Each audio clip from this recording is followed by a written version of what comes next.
Tanakal police station పరిధిలో 28/7/2026 తేదీ పడమటివారిపల్లె గ్రామ పొలాల్లో ఒక గుర్తు తెలియని శవం ఉందని మధ్యాహ్నం 3 గంటలకు ఎస్ఐ గారికి సమాచారం వచ్చింది.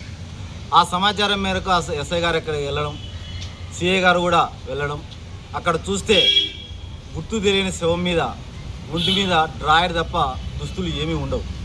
దాన్ని అనుమానాస్పద మృతి కేసుగా నమోదు చేసి దర్యాప్తు ప్రారంభించడం జరిగింది.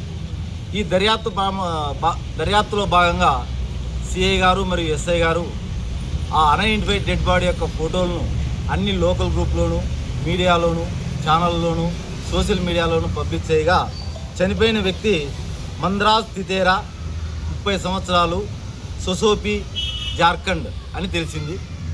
వాళ్ళంతా కూడా అత్మికా పేపర్ మిల్ చీకటి మానవల్లో పనిచేయడానికి వచ్చినారనే సమాచారం వచ్చింది. కేవలం ఈ సమాచారంతోనే సాంకేతిక సహాయంతో తనకల్ ఎస్ఐ దిలీప్ గారు మరియు రూరల్ సిఐ నాగేంద్ర గారు చాకచక్యంగా ఈ కేసును మనకు ఛేదించగలిగినారు.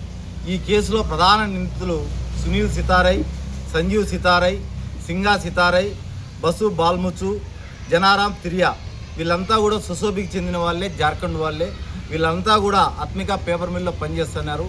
వీళ్ళు వచ్చేసి 25/7/2026 తేదీ ఆ పేపర్ మిల్లును కూర్చొని తాగి ఇతను మంత్ రోజును చంపాలనే ఉద్దేశంతో ఈ పడమటివారిపల్లె అవుట్స్కట్స్ తీసుకుపోయి అక్కడ ముంగా తాపించి రాళ్లతోనూ చేతులతోనూ గుద్ది హత్య చేసి ఎవరు చూడకుండా ఆ శవాన్ని ఆ పొలంలో వేసేస్తారు. దీని వెనకల కారణం అంటే ఈ మర్డర్ చేయడానికి గల ప్రధాన కారణం ఏమంటే మంత్రోజ్ సితారే అదే గ్రామానికి చెందిన సుమిత్ర సితారే అని ఆమెను పెళ్లి చేసుకుంటాడు. ఆమెను చాలా వేధిస్తుంటాడు సుమిత్ర సితారేను.